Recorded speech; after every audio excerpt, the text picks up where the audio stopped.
ओम शांति। पवन तनय तुम एक आधारा,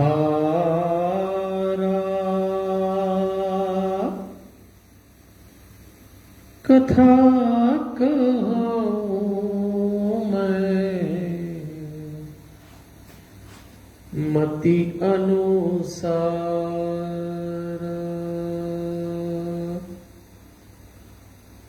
वक्रतुंड महाकाय सूर्यकोटि समप्रभ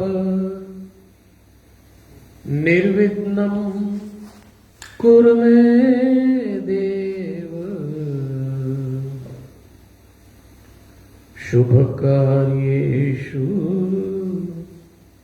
शुभ सर्वदा। गुरुर्ब्रह्मा गुरुर्विष्णु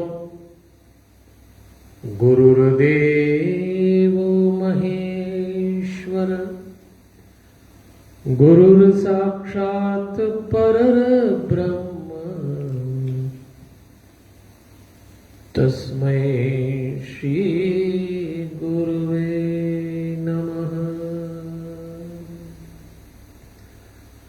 परमपिता परमेश्वर की बड़ी अनुग्रह भरी दृष्टि है और भगवान की असीम अनुकंपा है कि आज हम सब लोग नवरात्रा के पावन अवसर पर विश्व के पहले हनुमान चालीसा के ध्यान केंद्र शांतम से आने वाले 7 दिनों राम कथा सुनेंगे। इस बार का जो राम कथा का विषय हमने रखा है स्वास्थ्य रामायण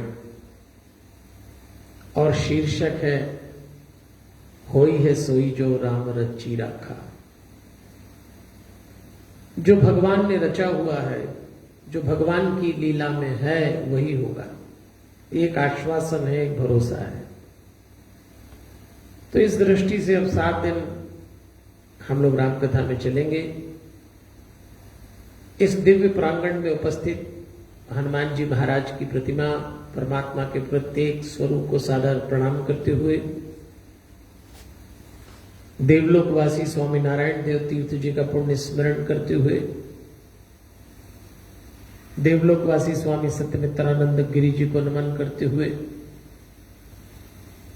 जोना पीठाधीश्वर आचार्य महामंडलेश्वर स्वामी अवधेशानंद गिरि जी को नमन करते हुए, भक्ति भारती मां प्रेमा पांडुरंग जी का पावन स्मरण करते हुए, श्री रविशंकर महाराज रावतपुरा सरकार को नमन, परमधाम पधारे हुए पूज्य पिताजी वल्लभदास जी को वंदन और आप सबके भीतर बैठे हुए दिव्यात्मा को सादर प्रणाम करते हुए, ये दुर्भाग्य में से सौभाग्य ढूंढने के 9 दिन हैं। इस शक्ति पर्व में अपने आप को शक्तिमान बना लीजिए। किसी वक्त का जो हुनर था कि लोगों से मेल जोल रखना, जनसंपर्क रखना, दौड़ दौड़ कर एक दूसरे के काम आना, ऐसा वक्त आया कि वो हुनर आज ऐब बन गया। लेकिन इस कठिन समय में भयभीत नहीं होना है, सावधान रहना है। इस कथा की थोड़ी भूमिका को समझ लें। ये स्वास्थ्य रामायण है। मनोवैज्ञानिक लोग कहते हैं हमारे जीवन में 7 वेलनेस है और संयोग से रामचरितमानस में 7 कांड हैं राम कथा में। तो हम एक एक दिन एक एक हेल्थ वेलनेस को देखेंगे। और जिस दौर से हम गुजर रहे हैं, महामारी का पलटवार हो चुका है, तो ऐसे समय स्वास्थ्य रामायण हमारे लिए बड़ी काम की है। पहली वेलनेस है फिजिकल वेलनेस, और पहला कांड है बाल कांड, जिसको आज सुनेंगे। फिर कल आएगा अयोध्या कांड यानी फैमिली वेलनेस। फिर अरण्य कांड आएगा तीसरे दिन यानी सोशल वेलनेस, सोशल हेल्थ कह ले जिसको। फिर किष्किंधा कांड में इमोशनल वेलनेस, सुंदर कांड में प्रोफेशनल वेलनेस। लंका कांड में हम समझेंगे इंटेलेक्चुअल वेलनेस को, और 7वें दिन उत्तर कांड में स्पिरिचुअल वेलनेस। ये सब स्वास्थ्य के सूत्र हैं और हमें नई दृष्टि से राम कथा को जीवन से जोड़ना है। तो आज का हमारा विषय है बालकांड यानी physical health, physical wellness. Physical मतलब सारा मामला शरीर से जुड़ा है, शरीर के स्वास्थ्य से। ये जो हमारा शरीर है ना, ये हमारी आत्मा की पैकेजिंग है। शरीर दो बातों से चलता है मोटे तौर पर, ऊर्जा और कैलोरीज। इसीलिए जब डाइटिशियन हमारे डाइट मैनेजमेंट को संभालते हैं तो वो कहते हैं इतना परिश्रम करें या ये लाइफ स्टाइल हो तो इतनी कैलोरी होना चाहिए। अब आपके पास हो सकता है स्त्री का शरीर हो, पुरुष का शरीर हो, बूढ़ा शरीर हो, जवान शरीर हो, या किसी बच्चे का शरीर हो। हम उसी शरीर से हेल्थ को जोड़कर बात करेंगे। हेल्थ और वेलनेस में क्या फर्क है, थोड़ा सा ये भी समझ लें। बीमारी के अभाव का नाम हेल्थ है, स्वास्थ्य है, और स्वस्थ जीवन शैली को वेलनेस कहते हैं। वेलनेस बीमारी से लड़ने की व्यवस्था का नाम है। जब हमारे शारीरिक और मानसिक स्वास्थ्य के प्रयास एक होते हैं तब जीवन में वेलनेस आती है। तो ये जो 7 वेलनेस हमने अभी 7 कांड से जोड़ के देखी, जिसमें आज हमारा विषय है बाल कांड। मैं कथा क्रम पे बहुत अधिक समय नहीं दूंगा, आपको सब बाल कांड की कथा याद है, लेकिन थोड़ा शीर्षक से आपको जोड़ना चाहूंगा। होई है सोई जो राम रची राखा, और ये पंक्ति पूरी होती है को करि तर्क बड़ा वही साखा। रामचरितमानस में ये पंक्ति तब आई है जब सती जी ने हठ पाल लिया कि मैं श्री राम की परीक्षा लूंगी। भगवान शंकर ने उनको बहुत समझाया, वो नहीं मानी। तो भगवान शंकर बैठ गए और ये पंक्ति उन्होंने कही, होई है सोई जो राम रची राखा।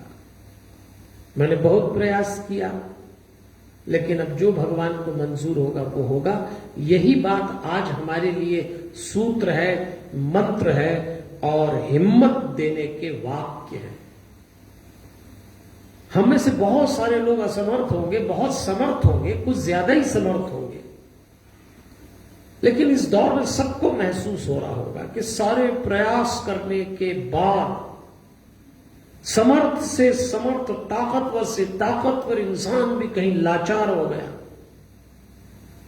और उस लाचारी में यदि आप इस पंक्ति को दोहराते हैं, होई है सोई जो राम रची राखा, तो वो लाचारी के लिए थोड़ी ताकत बन जाएगी।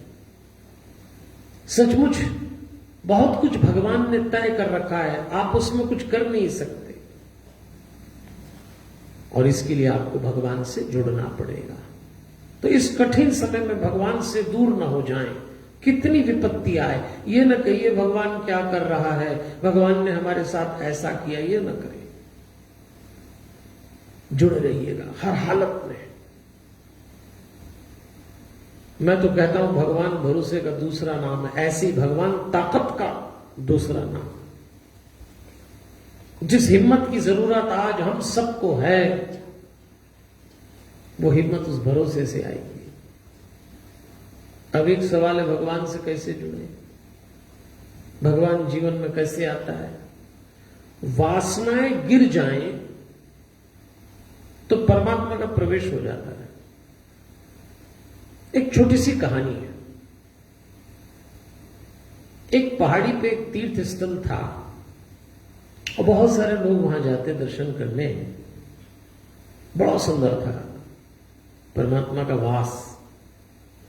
और जो लोग जाते वो देखते उस पहाड़ी के नीचे वर्षों से एक फकीर पड़ा हुआ, और सब कहते आप ऊपर नहीं चढ़ते, आप कभी दर्शन करने नहीं जाते। तो वो फकीर कहता है अब तुम ही लोग चले जाओ, हम तो पड़े। आखिर एक बार सबने घेर के पूछा कि आप क्यों नहीं जाते? तो उसने कहा कि मैं जहां रहता हूं वही तीर्थ बन जाता है। तो किसी ने पूछा ये अहंकार की भाषा है या कोई उपलब्धि हुई है? उस फकीर ने कहा मैं नहीं जानता कि मुझे क्या उपलब्धि हुई है, पर एक बात जानता हूं, मैंने अपनी वासनाएं जब से गिरा दी तब से मुझे ऐसा लगता है कि जहां मैं हूं वहीं से तीर्थ आरंभ होता है, जहां मैं हूं वहीं परमात्मा मिल जाता है। तो मैं पहाड़ पर चढ़कर उस तीर्थ स्थल तक जाकर क्या करूं? उस फकीर ने जो शब्द बोला उस पर ध्यान दीजिए कि मैंने अपनी वासनाएं जब से गिरा दी है। देवियों और सज्जनों, इस समय जो दौर हम देख रहे हैं, आप अपनी वासनाओं को जितना पकड़ेंगे उतना परेशान हो जाएंगे। ये जो नवरात्रि का समय है इसमें अपनी वासनाओं को गिराने का अभ्यास करिएगा।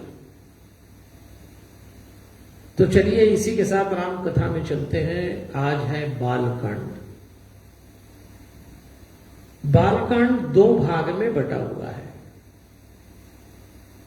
पहले भाग में वंदना क्रम है और दूसरे भाग में वंदना क्रम जैसे ही खत्म होता है राम जन्म के कारण आते हैं, और ठीक उसके बाद राम जी का जन्म होता है। फिर विश्वामित्र जी राम जी को ले जाते हैं। फिर उसके बाद राम जी का विवाह होता है, लौट के आते हैं और यही कथा समाप्त हो जाती है। ये बालकांड की रूपरेखा है। देखिए, मैं अभी कथा में बहुत विस्तार से नहीं जाऊंगा, समय भी कम है, और इस बार हमारी रुचि स्वास्थ्य रामायण में है। इस बार हम उन विषयों को अपने जीवन से जोड़ेंगे जो इस दौर में हमारे काम आए हैं। तो चलिए वंदना क्रम की एक पंक्ति याद करें। तुलसीदास जी ने सबकी वंदना की है, सुर असुर, फिर राम जी के पूरे परिवार की वंदना की है। लेकिन विशेष तौर पे जब सीता जी की वंदना कर रहे थे तो उन्होंने जो चौपाई लिखी है, जनक सुता जग जननी जान की, अतिशय प्रिय करुणा निधान की, ताके जुगपद कमल मनाओ, जासु कृपा निर्मल मति पायो। मेरे सामने जितने लोग भी बैठे हैं और जितने लोग सुन रहे हैं उन सबसे मैं निवेदन करूंगा, जरा ध्यान दीजिए। सीता जी की वंदना करते समय तुलसीदास जी ने उनसे क्या मांगा? जासु कृपा निर्मल मति पायो। मैं उन सीता जी को नमन करता हूं जिनकी कृपा से निर्मल मति मिलती है। अब इसमें आया है मति शब्द। तुलसीदास जी ने मां और बेटे दोनों से मति की बात की है, माता जी सीता जी से और बेटे हनुमान जी से। जब हनुमान चालीसा की तीसरी चौपाई हम याद करें, महावीर बिनबऊ हनुमाना, राम जासु जस आप बखाना, तो उसमें एक पंक्ति आ देगा, महावीर विक्रम बजरंगी, कुमति निवार सुमति के संगी।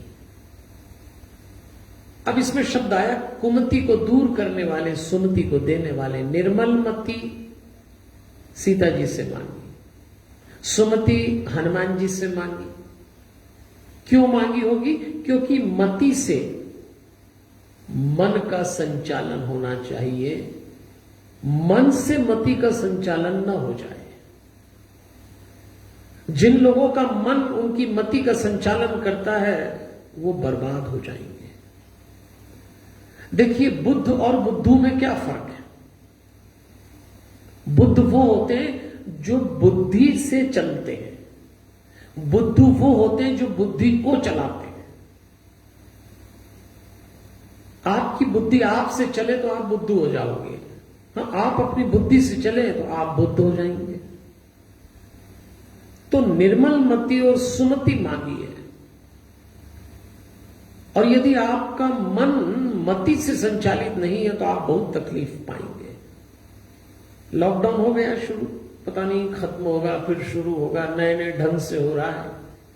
कुल मिला के आप हाउस अरेस्ट हो गए फिर से। अभी हम इस सब की बहुत अधिक व्याख्या नहीं करेंगे, पर यह समझ लें हाउस अरेस्ट है आप।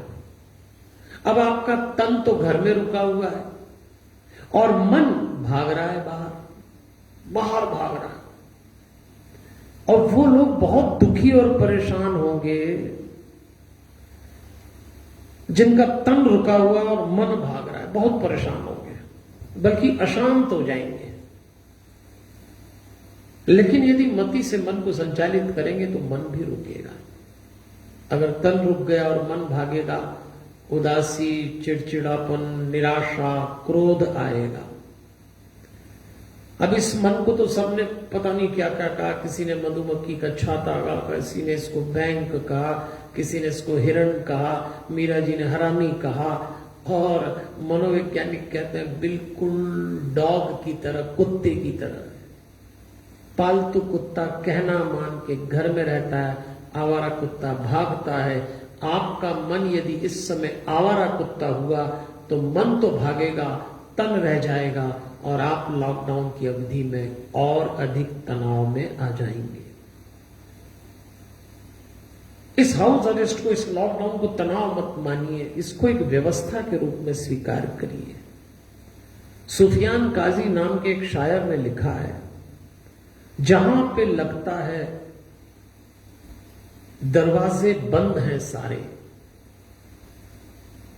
जहां पे लगता है दरवाजे बंद हैं सारे, वहीं से कोई नया रास्ता निकलता है। हिम्मत मत हारिए। तो बालकांड की राम कथा में दो टर्निंग पॉइंट हैं। एक है विश्वामित्र और दूसरे हैं परशुराम। मैंने कहा ना, पूरी कथा नहीं लेंगे, समय भी नहीं है। और बालकांड की राम कथा आपको मालूम है सारी। अब इसमें दो पात्रों को समझते हैं। एक पात्र विश्वामित्र जिन्होंने राम जी को गति दी, और दूसरे पात्र परशुराम जिन्होंने राम जी को ख्याति दी। तो चलिए एक एक करके थोड़े प्रसंगों को देखते हैं। राम कथा आरंभ कैसे हुई? वाल्मीकि जी अपने शिष्यों से बातचीत कर रहे थे अपने आश्रम में, और वहां उस समय नारद जी आए। तो वाल्मीकि जी ने नारद जी से पूछा, किसी ऐसे ऐश्वर्य संपन्न व्यक्ति का नाम बताइए जो अद्भुत हो, अनूठा हो। कोई है व्यक्ति धरती पर ऐसा? नारद जी ने कहा, है, राजा राम।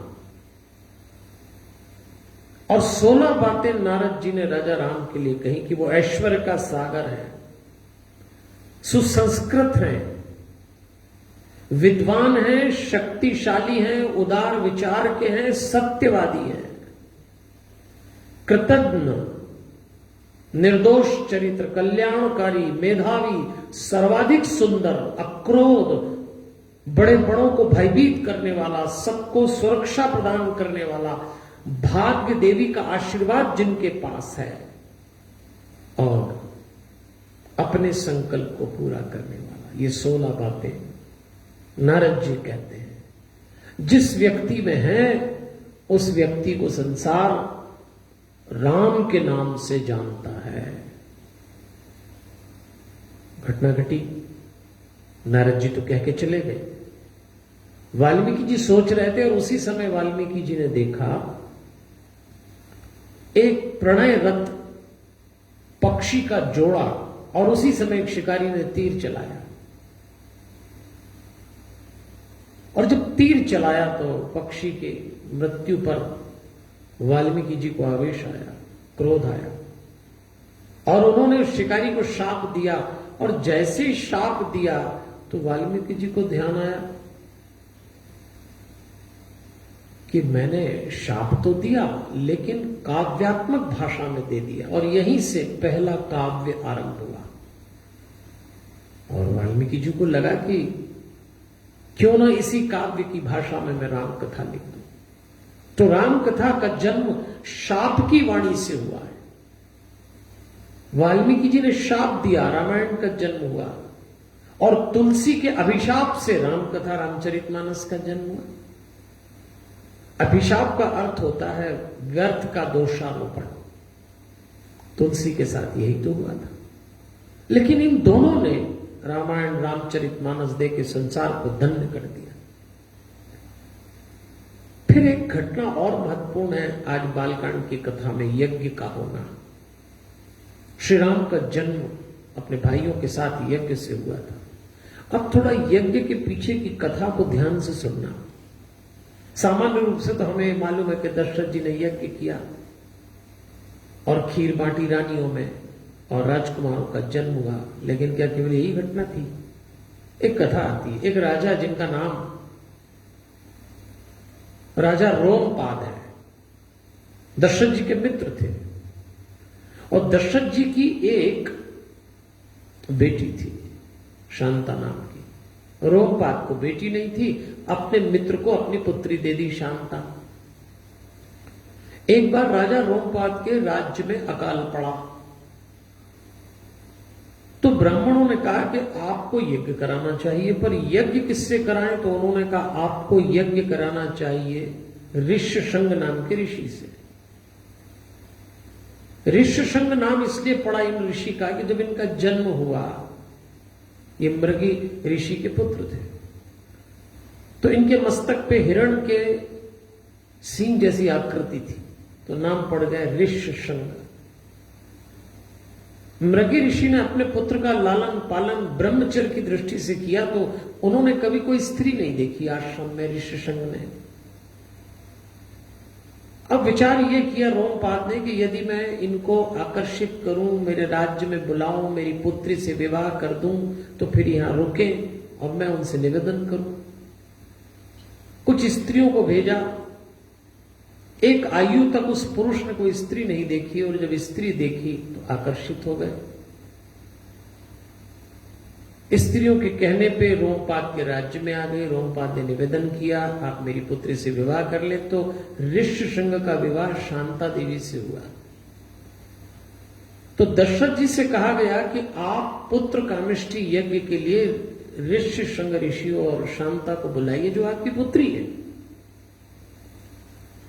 दशरथ जी गए अंग देश और उन्होंने राजा रोमपाद से कहा कि आपकी जो पुत्री शांता है, जो कभी मेरी पुत्री रही, और आपके जामाता से कहिए कि हमारे यहां यज्ञ करें। तो वो जो पुत्र कामिष्ठी यज्ञ हुआ था वो ऋष्यशृंग और शांता ने करवाया था, शांता की उपस्थिति में हुआ। अब देखिए संतानें कैसी अद्भुत पैदा हुई, राम लक्ष्मण भरत शत्रुघ्न। और ऋषि कौन थे? ऋष्यशृंग, मृगी के पुत्र। हिरण जैसे चंचल को जो सींग होते हैं, आपने कभी हिरण के सींग के बारे में सुना हो? इतने कठोर होते हैं कि शेर की हड्डियां तोड़ देते हैं, और हर प्रजनन के पहले जो सींग होते हैं वो गिर जाते हैं और बाद में फिर उठते हैं। और हिरण चंचल मन का प्रतीक है, लेकिन मन को भी कठोर नियंत्रित किया जाए तब जाके राम जन्म का यज्ञ होता है। हमारे जीवन में राम तब आएंगे जब इस चंचल मन पे हम ऋष्यशृंग जैसे ऋषि शांता नाम की उनकी देवी पत्नी के साथ तप करेंगे। और ये नवरात्रा तप का ही अवसर है। इस नवरात्रि में हमको यही सब तो करना है। और देखिए जब राम बड़े हुए, विश्वामित्र जी लेने आ गए। गुरु तो वशिष्ठ थे, गुरुकुल में पढ़ लिए। मैं अभी ये सब नहीं बताऊंगा कि विश्वामित्र जी ने मांगा तो दशरथ दुखी हो गए। हम तो काम की बात करते हैं कि वशिष्ठ जी ने दशरथ जी को प्रेरित किया कि यज्ञ से आपको पुत्र प्राप्त हुए हैं, विश्वामित्र जी यज्ञ की रक्षा के लिए पुत्रों को मांगने आए, तो आप दे दीजिए। और उन्होंने दे दी। और विश्वामित्र जी जब राम लक्ष्मण को वन में लेकर आए तो राक्षसों से आमना सामना हुआ। राम जी ने वध भी किया, ताड़का का, मारीच को दूर फेंका। तो विश्वामित्र जी ने 2 मंत्र दिए राम को, बल और अति बल, और कुछ शस्त्र दिए। शस्त्र इतने अद्भुत थे कि वो सारे शस्त्र मानव का शरीर धारण करके राम जी के सामने आए कि आपके गुरु विश्वामित्र जी ने हमें आपको सौंपा है, तो आप आज्ञा दीजिए। राम ने कहा, रे, तो राम जी ने कहा, मैं आपसे एक निवेदन करता हूं, और निवेदन यह है कि आप सब अभी लुप्त हो जाओ, अदृश्य हो जाओ, मैं जब याद किया करूं तब आप आया करो। बड़ी सुंदर व्यवस्था दी है। आज बात कर रहे हैं फिजिकल वेलनेस, फिजिकल हेल्थ की। इस शरीर के पास भी कुछ शस्त्र हैं और जिनका उपयोग हमें राम जी की तरह करना चाहिए। जब जरूरत है तब किया, वरना अदृश्य हो जाओ। अब देखिए 10 हरिओम शस्त्र हैं हम लोगों के पास। 5 हमारी कर्मेंद्रियां और 5 हमारी ज्ञानेंद्रियां, ये शस्त्र है। इस शरीर के लिए शस्त्र है ये। कर्मेंद्रियां हाथ पैर मलमूत्र की 2 इंद्रियां और कंठ। ज्ञानेंद्रियां आंख नाक कान त्वचा और जीवा, ये शस्त्र है। लेकिन इनका उपयोग बिल्कुल राम जी की तरह करिए। अगर आपने शरीर में 10 इंद्रियों का दुरुपयोग किया तो ये शरीर फिर एक दिन बीमार होना ही है। और हम मनुष्यों की फितरत में है कि हम अपनी चादर में से पैर बाहर निकालते हैं। इसीलिए हमने प्रकृति की चादर को भी तार तार कर दिया, नोचा, फाड़ा, उसकी कीमत चुका है। क्षमा चाहता हूं, लेकिन यह सही है कि कहीं ना कहीं अगर दोबारा कोरोना के प्रकोप से हम पीड़ित हुए हैं तो इसमें कोरोना से ज्यादा तो योगदान कहीं ना कहीं हमारा हो गया है, हम लोगों ने किया है। तो देवियों और सज्जनों, थोड़ा राम जी से सीखें। शस्त्रों से उन्होंने कहा था, जब मैं बुलाऊं तो उपयोग के लिए आ जाना, जब मैं भेज दूं तो चले जाना। ठीक हमें भी अपनी इंद्रियों को यही कहना है। हम जब तुम्हारा सदुपयोग करें तुम आ जाना, अन्यथा फिर तुम हमारे नियंत्रण में रहना। मैंने बालकांड में 2 पात्र बताए जिन्होंने राम कथा को टर्निंग पॉइंट दिया था। एक विश्वामित्र। अगर विश्वामित्र श्री राम को अपने साथ जंगल न ले गए होते तो राम क्या थे? अवध के राजकुमार, महलों में रहने वाले राजपुरुष, और क्या थे। लेकिन जब वो विश्वामित्र के साथ बाहर निकले तो उनके शरीर ने जीवन का संघर्ष देखा। इस शरीर को आप जितना विश्राम देंगे, आराम देंगे, सुख सुविधाएं देंगे, ये उतना भोगेगा, और इसको जितना संघर्ष कराएंगे उतना चैतन्य हो जाएगा। और इन्हीं विश्वामित्र जी ने अपने साथ जो वन यात्रा कराई, उसमें जो सबसे बड़ी घटना श्री राम के साथ घटी वो हुआ था उनका विवाह होना। श्री राम जी की गृहस्थी भी यहीं बसी थी, क्योंकि विश्वामित्र जी ने तो कह दिया था कि यदि आपने मेरा वन छुड़ाया, हम चैन से नहीं रहते वन में, राक्षस परेशान करते हैं, तो आपने यदि मेरा वन छुड़ाया तो मैं आपका घर छुड़ा दूंगा। और छुड़वा दिया, ले आए जंगल। लेकिन विश्वामित्र जी ने यह भी कहा कि यदि आप मेरा वन बसा दोगे तो मैं आपका घर बसा दूंगा, और बसा दिया उन्होंने। जनकपुर ले गए और सीता जी से विवाह हुआ।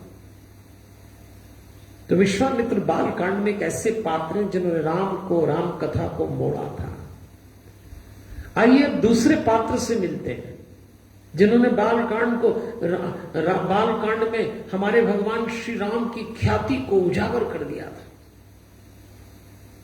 नहीं तो उसके पहले राम जी को कौन जानता था?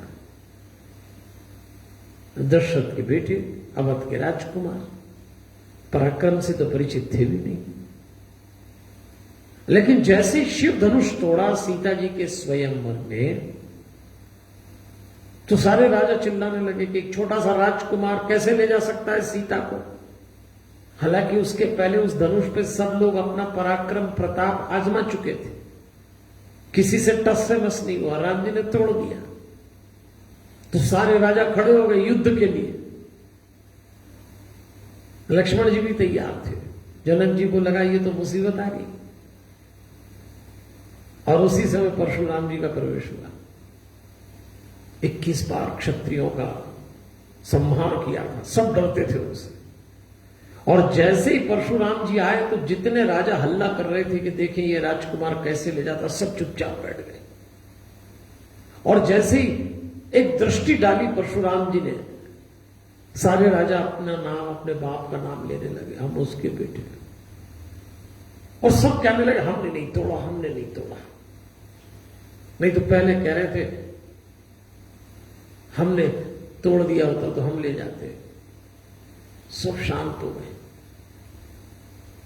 आप कथा जानते हैं, उस समय लक्ष्मण जी से भिड़ंत हुई थी परशुराम जी की। अब इस सब को छोड़ो, अभी अपन अपनी काम की बात करते। जैसे ही उन्होंने देखा शिव धनुष टूटा हुआ है, शर्त यह थी कि शिव धनुष को तोड़ने पर विवाह होगा। तो परशुराम जी ने राम को देखा, और परशुराम जी उस समय एक धनुष अपने कंधे पे रखे हुए थे। वो धनुष था विष्णु जी का। तो शिव जी का धनुष नीचे टूटा पड़ा था, और एक विष्णु जी का धनुष इनके गले में पड़ा था। अच्छा, दोनों धनुष विश्वकर्मा जी ने बनाए थे। ऐसा कहते हैं कि विश्वकर्मा जी ने 2 धनुष बनाए ब्रह्मा जी के कहने पे। त्रिपुरासुर को मारने के लिए शिव जी को दिया, उन्होंने मार भी दिया। तो देवताओं में यह चर्चा हुई कि बलवान महत्वपूर्ण किसका धनुष है, विष्णु जी का या शिव का। तो ब्रह्मा जी ने कहा आओ देखते हैं, तो लड़ाई करवा दी। इस सब में ब्रह्मा जी को, देवताओं को बड़ा मजा आता है, तो बस शिव जी और विष्णु जी ने धनुष को लेकर हो गई। विष्णु जी ने शिव जी के धनुष पे प्रहार किया, डोरी टूट गई। शिव जी बड़े दुखी हो गए, और उन्होंने वो धनुष इक्ष्वाकु वंश के राजा देवरात को दे दिया कि तुम रखो। और वहां से आया जनक के पास, तो ये वो धनुष था। और विष्णु जी का धनुष तो अद्भुत था। सबने कहा कि भाई ये बलशाली धनुष है। तो विष्णु जी ने वो अपना धनुष मुनि ऋचिक को दे दिया। मुनि ऋचिक की संतान का नाम था जमदग्नि, और जमदग्नि की संतान का नाम था परशुराम। ऐसे वो धनुष दादा से पिता और पिता से पुत्र के पास आ गया। और उसी धनुष से परशुराम जी ने 21 बार क्षत्रियों का संहार किया था, उसी धनुष। तो वो धनुष आज भी परशुराम जी के कंधे पे लगा हुआ। शिव धनुष नीचे टूटा पड़ा। परशुराम जी ने कहा राम, अगर तुम सचमुच बलवान हो और विचार किया इसकी परीक्षा लो, तो ये मेरा विष्णु का धनुष चढ़ा सकते हो, इसकी प्रत्यंचा। और जैसे ही उन्होंने कहा, अभी तो राम जी ने हाथ बढ़ाया और वो धनुष अपने आप राम जी के पास चला गया। तो विश्वामित्र जी समझ गए राम अवतार हो चुका है। जो काम मुझसे अधूरे रह गए, कुछ काम मैंने ऐसे किए जो नहीं किए जाना चाहिए, अब पूरा करने के लिए राम आ गए। परशुराम जी ने क्षत्रियों का संहार किया था इसलिए कि उनका आचरण अनुचित हो गया था, और वही आचरण जाति से ब्राह्मण जब रावण कर रहा था तो परशुराम जी चुप थे। थोड़ा सा भेदभाव था, ब्राह्मण था तो राम जी को आना पड़ा। एक बात याद रखना, आप जब भी भेद करेंगे ना, परमात्मा आ जाता है निर्णय करने, और आ गए राम जी। परशुराम जी समझ गए कि मेरा काम पूरा हुआ, तो क्षमा मंदिर दो भ्राता, ऐसा दोनों से क्षमा मांगी और परशुराम जी चले गए। एक बात याद रखिए देवियों और सज्जनों, इस प्रसंग से हम समझें, राम जी का विवाह धनुष टूटने के बाद हुआ। शर्त ये थी, धनुष अहंकार का प्रतीक है, धनुष देह की तरह है। जैसे धनुष पे प्रत्यंचा चढ़ाते हैं, ऐसे इस देह पर हम अपनी वासनाओं की, अपने संकल्प की प्रत्यंचा चढ़ाते हैं। और ये अहंकार का धनुष जब तक न टूटे तब तक विवाह मत कर लेना।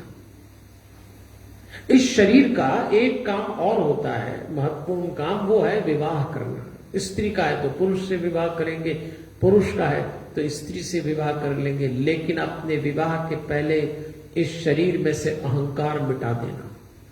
पुरुष को पुरुष होने का अहंकार है, मैं बड़ा ये छोटी, स्त्री को स्त्री होने का अहंकार है, और यहीं से झंझट शुरू है। तो राम जी ने अहंकार का धनुष तोड़ा, तब घर बसाया। जो लोग अहंकार के साथ और देहाभिमान के साथ विवाह करेंगे, उनके वैवाहिक जीवन में कलह, अशांति, ये सब होना स्वाभाविक हो जाएगा। देखिए, परशुराम जी बहुत प्रतिभाशाली थे, अद्भुत थे, लेकिन जैसे उनके जीवन में राम आए, उनको लगा अब मैं पूरा हुआ। जब तक परमात्मा नहीं मिलता हम लोग समझते हम बड़े, हमने ऐसा कर लिया, हमने ऐसा कर लिया। अपनी प्रतिभा को परमात्मा का छींटा मारिए। हो सकता है आप बहुत पढ़े लिखे हो, योग्य हो, अनुभवी हो, नैसर्गिक प्रतिभा हो आप में, ये भी हो सकता है, लेकिन इस प्रतिभा को परमात्मा का स्पर्श जरूर देना। जिन प्रतिभाओं ने परमात्मा से दूर रह के अपनी प्रतिभा का उपयोग किया, एक समय वो लोग पागलपन के शिकार होते देखे गए। आप देखिए, बड़े बड़े वैज्ञानिक, बड़े बड़े दार्शनिक, बड़े बड़े अभिनेता, राजनेता बिना परमात्मा के एक दिन पागल होते हुए देखे गए। पागल हो गए सचमुच, क्योंकि प्रतिभा यदि परमात्मा से न जुड़े तो अंत में पागल हो जाएगी। प्रतिभा यदि परमात्मा से जुड़ जाए तो उसका और निखार हो जाएगा। ये प्रसंग हमको यही समझाया गया है। तो परशुराम जी राम कथा में जब आए विवाह के पूर्व, तो हमको एक बात सिखा गए, अपना अहंकार छोड़ देना भाई, और अपनी प्रतिभा, अपने प्रयासों को, अपने पुरुषार्थ को परमात्मा से जोड़ देना। खुली छतों के चिराग कब के बुझ गए होते, खुली छतों के चिराग कब के बुझ गए होते, कोई तो है जो हवाओं का हाथ थामे है। कोई है, इस जगत में कोई शक्ति है जिसको आप परम शक्ति कह लें, जिसको आप परमात्मा कह लें, आपको जो ठीक लगे, पर उसको मानो, उसको स्वीकार करो। ये जो नवरात्रि के दिन है, ये इसी बात के दिन है। आज हम फिजिकल वेलनेस की बात इसीलिए कर रहे हैं, इस शरीर को आभास कराओ कि मैं कर लूंगा, मैं कर लूंगा। क्या नहीं करते इस शरीर से हम।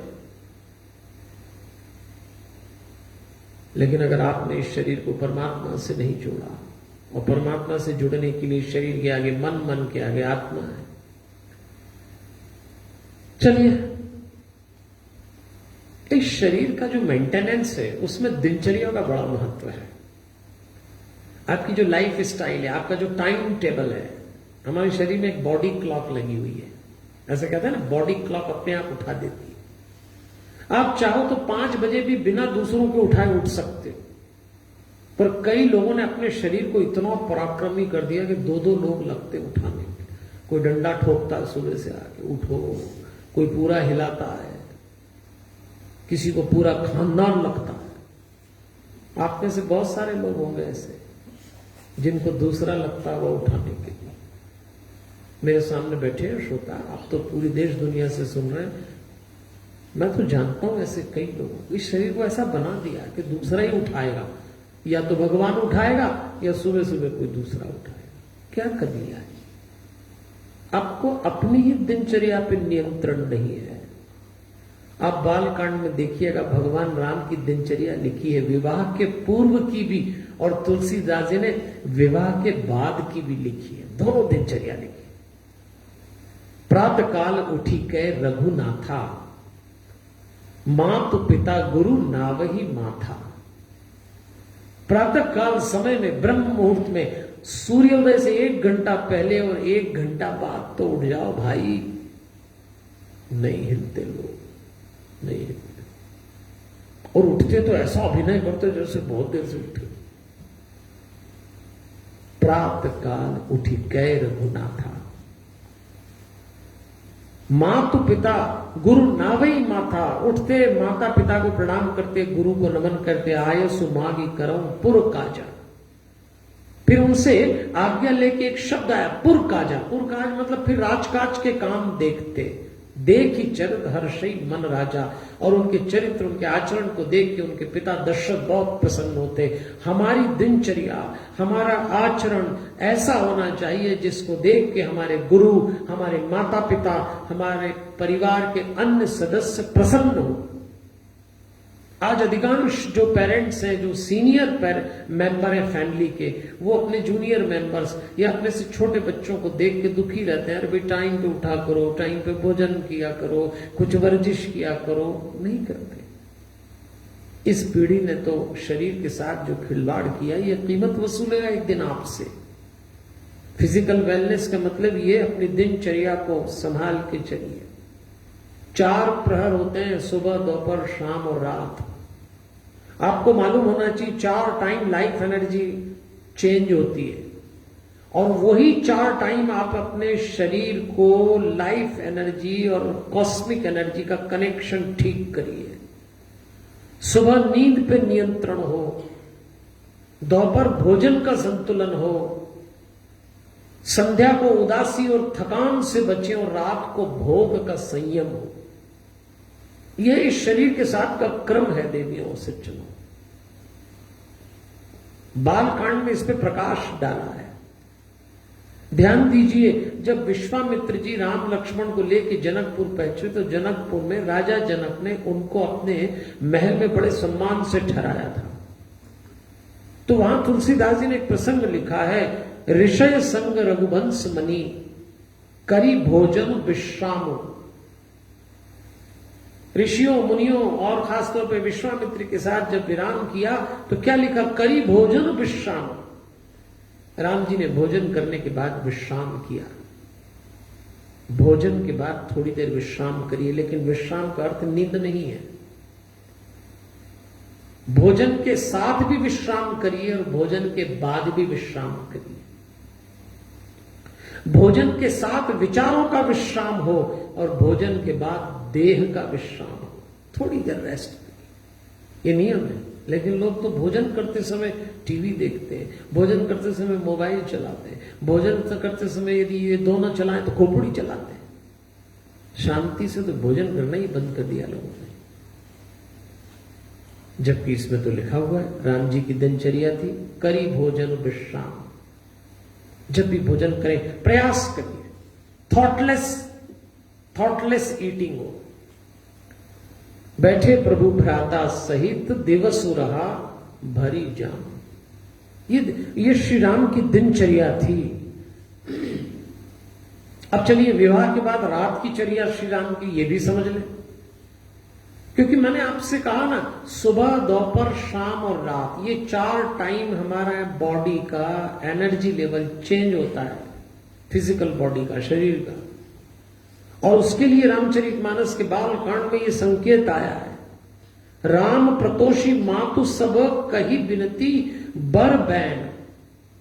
सोने के पहले माताओं को प्रणाम किया, सुमरी राम शंभु गुरु विप्रपद, किए नींद बस नैन। और सोने के पहले शिव जी को, परमात्मा को, गुरु को, ब्राह्मणों को, माता पिता को याद करके सोए। ये जो स्लीपिंग डिसऑर्डर की आजकल बीमारी चली है, सोना कैसे, बहुत सारे लोगों को तो अभी ये भी नहीं मालूम। कई तो इतना थका लेते हैं दिन भर इस शरीर को, धड़ाम से जाके पलंग पे गिर जाते, धड़ाम से, ऐसे जैसे कटी लाश। अरे सोने का भी एक कायदा है। ब्रश करते, मुंह धोते, कपड़े बदलते, कभी आपने तैयारी की है इसकी? इसको सोने लायक बनाया है? बुद्धि दौड़ रही है, मन भाग रहा है, तन थका हुआ है, इंद्रियां उलझी हुई हैं, आदमी सो जाता है। और फिर सुबह एंजाइटी होती, सुबह ऐसा लगता है हैंगओवर हो गया। फिर लोग कहते हैं सुबह उठते नहीं बनती, दिमाग भारी हो जाता है। तो औंधे पड़े रात को गलत, तो सुबह कैसे खड़े हो गए ठीक से? इन नींद को, इन नेत्रों को जोड़ने का जो तरीका है वो रामचरितमानस में दिया है। बात निकली है तो कह रहा हूं, हम जहां शांतम में रहते हैं वहां हनुमान चालीसा से जो मेडिटेशन का हमने कोर्स बनाया उसमें सोना कैसे, इसका भी 6 मिनट का एक कैप्सूल रखा है। आज भी बहुत सारे लोग नहीं जानते हैं सोना कैसे।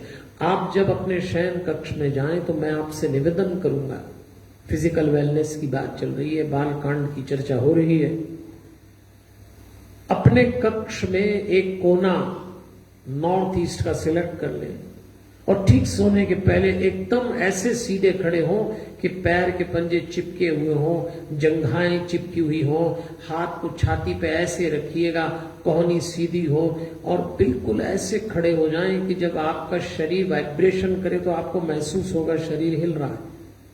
पैर के दोनों नाखून अंगूठे चिपके हुए होना चाहिए, इतना चिपके हुए, तो आप देखेंगे आपका शरीर वाइब्रेट कर रहा है। और ये जो कंपन है ये दिन भर की गतिविधियों का, दिन भर के असंतोष का कंपन है, और उसी कंपन के साथ हम सो जाते हैं। तो पहले उसको मिटाना, उसके बाद निढाल हो जाना है। दोनों हाथ को नीचे लटका दीजिए, पूरा शरीर ढीला छोड़िए, इतना ढीला जैसे कपड़े को गीला करके हैंगर में टांगे तो उसमें से बूंदें गिरती हैं। ऐसे एक एक थकान, चिंता, आवेश, उद्विग्नता, इस सब की बूंदें नीचे गिर जाएं, एकदम सूख जाएं, खाली हो जाएं एकदम से। और उसके बाद गहरी सांस लें, खड़े खड़े अपनी नाभि पे लाएं, नाभि को पंपिंग स्टेशन बना के पूरे शरीर में प्राणवायु डालें। ये खड़े होके 3 काम करिए। इसका विवरण चाहें तो हमारे यहाँ फोन करके हमारी वेबसाइट से आप बुलवा सकते हैं। और जब पलंग पे बैठे तो ओम का उच्चारण होठ बंद करके करिए, तो आपके ब्रेन में एक वाइब्रेशन होगा। और उसके बाद जब ओम का उच्चारण होठ बंद करके कर दें, जैसे मैं कर रहा हूं,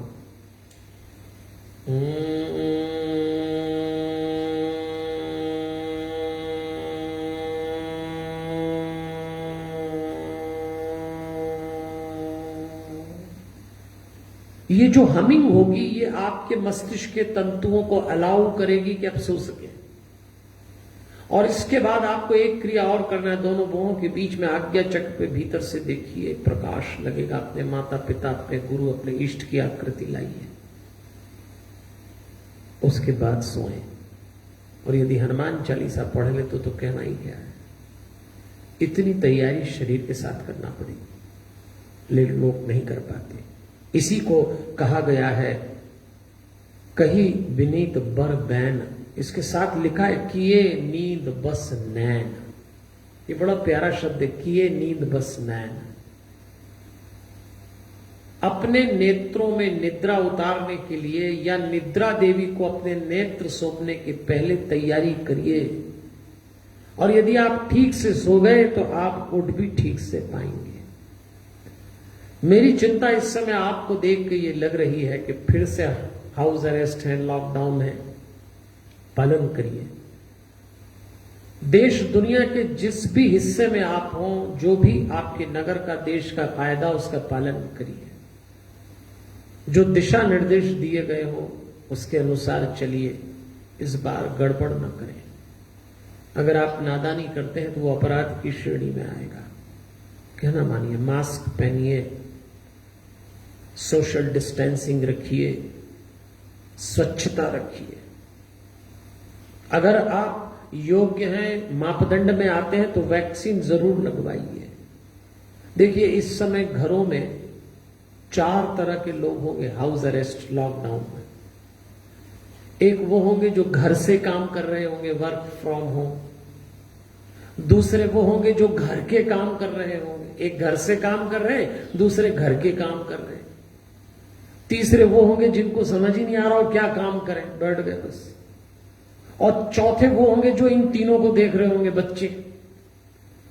कई घरों में बच्चे इन 3 तरह के लोग होंगे ना, work from home, work for home. गृहिणियां घर का ही काम कर रही होंगी, इतना काम करना पड़ता है गृहिणियों को।